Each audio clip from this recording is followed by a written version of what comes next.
प्रधानमंत्री जन औषधि केंद्र खोलने के लिए ऑनलाइन अप्लाई कैसे करते हैं, यहाँ पे हम सारा डिटेल आपको बताएंगे। उसके पहले हम आपको बता दें कि आपको क्या-क्या डॉक्यूमेंट अपने पास में रखना चाहिए। अगर आप प्रधानमंत्री जन औषधि केंद्र के लिए अप्लाई करते हैं, खोलने के लिए अपने यहाँ, तो यह अपने घर बैठे ऑनलाइन अपनी मोबाइल से सारा प्रोसेस आप करेंगे। कहीं किसी जगह आपको किसी के पास जाने की ज़रूरत नहीं है। बस सारी जो डॉक्यूमेंट होंगे, वो सारे डॉक्यूमेंट आपको जो है पीडीएफ फॉर्म में अपनी मोबाइल में रखने हैं।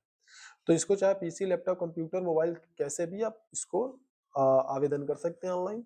इसको आवेदन करने के लिए आपके पास डॉक्यूमेंट जो इम्पोर्टेंट डॉक्यूमेंट है, वह डॉक्यूमेंट आपके पास डी फार्मा या बी फार्मा की डिग्री होनी चाहिए। नहीं है तो ऐसे किसी व्यक्ति को जिसको कि आप अपने यहाँ जॉब देंगे, नौकरी देंगे, जो जिसकी नियुक्ति करेंगे, उसके पास डिग्री होनी चाहिए। अगर उसके पास भी डी फार्मा या बी फार्मा की डिग्री है तो भी चलेगा। तो उसकी जो डिग्री है वो उस समय होना चाहिए जब आप ऑनलाइन अप्लाई करेंगे। तो उसकी जो डी फार्मा या बी फार्मा की डिग्री है वो भी होना चाहिए, उसका पासपोर्ट साइज फोटो होना चाहिए, आधार कार्ड, पैन कार्ड उसका होना चाहिए, आधार कार्ड, पैन कार्ड आपका भी होना चाहिए। साथ ही साथ में आपके दुकान का जो नक्शा है होना चाहिए, लेआउट या फिर और मतलब जो भी है, लीज पर है तो रेंट का जो भी डॉक्यूमेंट है आपके पास वहाँ ऑनलाइन अप्लाई करते समय ये भी आपके पास में होना चाहिए। ध्यान रहे कि आपके पास स्टेट जो है रजिस्ट्रेशन जो फार्मेसी के रजिस्ट्रेशन होता है, स्टेट रजिस्ट्रेशन, वो भी डॉक्यूमेंट आपके पास होना चाहिए। वो भी ऑनलाइन अप्लाई करके आप बना सकते हैं। तो यहाँ पे मैं आपको बताऊंगा कि ये जो सारे डॉक्यूमेंट मैंने आपको बताए, ये आपके भी दो फोटो लगेंगे, वो भी पीडीएफ फॉर्म में होने चाहिए आपके पास। तो ये सारे आप अपनी मोबाइल से ही सेटिंग में जा करके वहां पर जो है इसको पीडीएफ फॉर्म में कन्वर्ट कर सकते हैं, या ऑनलाइन भी इसको पीडीएफ फॉर्म में कन्वर्ट कर सकते हैं। एप्लीकेशन भी प्ले स्टोर में उपलब्ध है जिससे कि आप अपने किसी भी डॉक्यूमेंट को पीडीएफ फॉर्म में कन्वर्ट कर सकते हैं। ये सारे डॉक्यूमेंट आपको पीडीएफ फॉर्म में होने चाहिए आपके मोबाइल में। और आपको अपने गूगल के सर्च बार में टाइप करना है जन औषधि .gov.in, जन औषधि .gov.in आपको अपने मोबाइल में गूगल के सर्च बार में टाइप करना है। तो ये आपको जब आप अपने मोबाइल के सर्च बार में टाइप करेंगे जन औषधि .gov.in, देखिए जैसे कि मैं यहाँ पे साइड में आप देख रहे होंगे, जब यहाँ पे सर्च करते हैं तो सबसे पहले ये जो वेबसाइट जब खुलता है तो इसके ऊपर देखिए लिखा हुआ यहाँ मिलता है, आपको पॉपअप आता है, धोखेबाजों से सावधान। ठीक है, तो यहाँ पे इसको जो है आपको कट कर देना है। ध्यान रहे कि इसको अप्लाई करने के लिए 5,000 रुपए का आपको रजिस्ट्रेशन चार्ज यहाँ पे देना होता है। ऑफिशियल चार्ज है वो ऑनलाइन ही डिडक्ट हो जाता है, कट जाता है आपके अकाउंट से। चाहे यूपीआई से आप ट्रांसफर करें, नेट ट्रांसफर करें, चाहे आईएमपीएस करें, चाहे जैसे। ठीक है, और साथ ही साथ अगर आप एसटी एससी हैं, अगर आप महिला हैं तो वो चार्ज आपका नहीं लगता है। तो अब यहाँ पे देखिए आपने जैसे ही खोला तो कुछ इस प्रकार का इंटरफेस आपके सामने खुल करके आता है। अब यहाँ पे देखिए कई चीजें हैं जैसे कि रजिस्टर करें, क्या यूआर है फार्मासिस्ट, अगर आप फार्मासिस्ट है यानी डी फार्मा या बी फार्मा होल्डर है तो आप देखिए यहाँ से अप्लाई करेंगे। ठीक है, और अगर आप डी फार्मा या बी फार्मा होल्डर नहीं है, आप किसी डी फार्मा या बी फार्मा डिग्री धारक को, होल्डर को अगर आप अपने यहाँ जॉब पे रखेंगे तो फिर उसके लिए आप देखिए ना अप्लाई फॉर केंद्र। ठीक है ना, ये देख रहे होंगे आप यहाँ पे ऊपर, यहाँ पे लिखा हुआ है अप्लाई फॉर केंद्र। ठीक है, अब जैसे कि आप दुकान खोलना चाहते हैं और आपके संपर्क में डी फार्मा या बी फार्मा डिग्री होल्डर नहीं है, तो ऐसी दशा में आप क्या करेंगे, अगर ऐसा है कि आप दुकान भी खोलना चाहते हैं पर डी फार्मा या B pharma holder degree holder आपके पास नहीं है, डिग्री धारक आपके पास नहीं है, तो ऐसी दशा में आप यहाँ पे देखिए बॉक्स से यहाँ कॉलम बना हुआ है लोकेट फार्मासिस्ट। ठीक है, यहाँ पे आप उस फार्मासिस्ट को लोकेट कर सकते हैं, संपर्क कर सकते हैं। यहाँ पे बहुत सारे फार्मासिस्ट लोग जो होते हैं वो अपना यहाँ पर रजिस्ट्रेशन करके रखते हैं कि आप जो है उनसे संपर्क कर सकते हैं, उनके आधार पर उनको अपने यहाँ जॉब अपने से उनकी नियुक्ति कर सकते हैं और आप उनसे मैनेज कर सकते हैं और आप उसके लिए यहाँ पे अप्लाई कर सकते हैं। मतलब इसको करने के लिए इम्पोर्टेंट नहीं है कि नहीं आप ही के पास फार्मासिस्ट की डिग्री हो, डी फार्मा या बी फार्मा। ठीक है, तो अब यहाँ पर आइए मैं आपको बताता हूँ किस प्रकार से आप यहाँ से अप्लाई करते हैं। देखिए यहाँ लास्ट में जो ये कॉर्नर आप देख रहे हैं, यहाँ पे अप्लाई फॉर केंद्र ये लिखा हुआ है।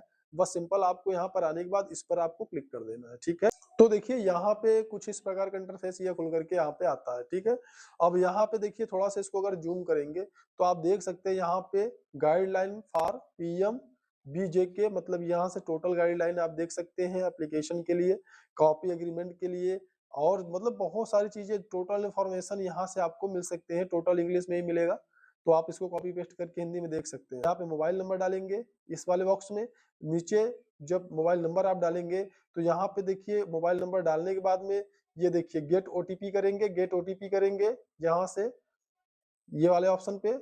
जब मोबाइल नंबर डालेंगे तो यहाँ पे ग्रीन या रेड हो जाएगा, आप उस पर क्लिक करेंगे तो वहाँ पे मोबाइल नंबर डालने के बाद में वहां से गेट ओटीपी करेंगे तो आपके नंबर पे ओटीपी आएगा। ओटीपी को आप यहाँ पे फिलअप करेंगे, ठीक है। ओटीपी फिलअप करने के बाद फिर यहाँ से आप लॉग इन करेंगे, ठीक है, ठीक है ना। अब यहाँ पे अगर आपके पास में मान लीजिए आईडी नहीं है, आपने यहाँ पे मतलब आईडी नहीं बनाया है, तो ऐसी दशा में लॉगिन को छोड़ दीजिए, ठीक है। आप डायरेक्टली क्या करेंगे, यहाँ पर रजिस्टर नाउ, ठीक है, जैसे ना है देख रहे हैं ना register now, don't have an account, मतलब आपके पास अगर अकाउंट नहीं है तो आप यहाँ से क्या करेंगे, ये रजिस्टर नाउ वाला ऑप्शन आप देख रहे हैं, इस रजिस्टर नाउ वाला ऑप्शन पे आप क्लिक करेंगे। पहली चीज तो आपके पास अगर आपने अकाउंट बनाया हुआ है तो लॉगिन आप यहाँ से करेंगे। लॉगिन का मेथड ये सारा है, मोबाइल नंबर से, ईमेल आईडी से, यूजर आईडी से, ठीक है। तो अगर ये आपने यहाँ पे लॉगिन, आपने यहाँ पे अकाउंट नहीं बनाया है तो ये रजिस्टर नाउ वाले ऑप्शन पे आपको क्लिक करना पड़ेगा। देखिए वहां रजिस्टर नाउ पे क्लिक करेंगे तो कुछ इस प्रकार का इंटरफेस आपके सामने खुल करके आएगा, ठीक है। अब यहाँ पे सबसे पहले आप देखिए, थोड़ा सा इसको हम बड़ा कर देते हैं। यहाँ पे आप डालेंगे अपना नाम, पूरा नाम डालिएगा। यहाँ पे आप मोबाइल नंबर डालेंगे, यहाँ पे ईमेल आईडी डालेंगे आप अपना, यहाँ पे यूजर आईडी। यूजर आईडी का मतलब होता है कि जो आईडी आप यहाँ पे डालेंगे लॉगिन करने के लिए, जब बैक फिर जा करके वहाँ पे अकाउंट पे लॉगिन करेंगे तो उसी यूजर आईडी से आप लॉगिन करेंगे। मैं वो भी प्रोसेस आगे आपको बताऊंगा। तो यहाँ पे यूजर आईडी आप डालेंगे, यहाँ पे पासवर्ड आप डालेंगे, पासवर्ड भी आप ही बनाएंगे, यूजर आईडी भी आप ही बनाएंगे, ठीक है। पासवर्ड नाम मतलब स्पेलिंग्स को और अंकों को मिला करके नाम बनता है, सॉरी वो यूजर आईडी बनता है, ठीक है, और पासवर्ड बनता है। ऐसे ही पासवर्ड यानी स्पेलिंग को और अंकों को मिला करके, यानी अंग्रेजी के शब्दों को और अंकों को मिला करके आपका यूजर आईडी भी बनता है। अंग्रेजी को शब्दों की स्पेलिंग को मिला करके और अंकों को मिला करके ही आपका पासवर्ड भी बनता है, ठीक है। उसके बाद में यहाँ पे वही पासवर्ड यहाँ डालेंगे, फिर सेम पासवर्ड यहाँ कंफर्म करेंगे। उसके बाद यहाँ कैप्चा डालेंगे, ये जो कैप्चा है देख रहे हैं ना ब्लू कलर का कैप्चा है, उसको यहाँ फिलअप करेंगे। फिर इस बॉक्स में ओके का निशान करके, जैसे ये देखिए ओके का निशान हो गया करके, फिर इसको जो है आप जो है यहाँ पे क्रिएट एन अकाउंट पर आप क्लिक करेंगे, ठीक है। तो यहाँ से आपका अकाउंट बन जाएगा। दोस्तों बस यहाँ से इतना करने के बाद में आपका यहाँ पे एक अकाउंट बन जाएगा। जब अकाउंट बन जाएगा उसके बाद आपको क्या करना है, जब अकाउंट बन जाएगा तो उसके बाद में फिर से आपको बैक आना। बैक आने के बाद में आप ये देख रहे हैं, यहाँ से आप अपने ईमेल आईडी से, जो ईमेल आईडी वाला है उससे कर सकते हैं यहाँ पे लॉगिन, या मोबाइल नंबर जो है उस मोबाइल नंबर से लॉगिन कर सकते हैं, या यूज़र आईडी से आप कर सकते हैं। जिस भी तरीके से, जैसे भी जिस भी माध्यम से आप चाहें यहाँ पे लॉगिन करेंगे, ठीक है।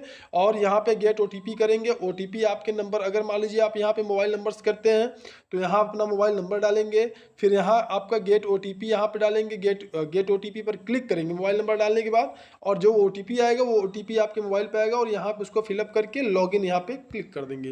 दोस्तों यहाँ पे लॉगिन करने के बाद में आपका जो डिटेल मैंने आपको बताया कि सारा डॉक्यूमेंट आपको पीडीएफ में यहाँ पे आपको अपलोड करना है, वो सारे डॉक्यूमेंट का इन्फॉर्मेशन आपको यहाँ पे डालना है। और सारा इन्फॉर्मेशन डालने के बाद में फिर आपका जो यहाँ पे अप्लाई कर देंगे, सबमिट कर देंगे। सबमिट करने के बाद में आपको लगभग 10 से 15 दिन के अंतर्गत आपके पास कॉल आएगा। कॉल आने के बाद में वो आपकी इन्फॉर्मेशन वो पूछेगा, जो भी जानकारी उसको चाहिए,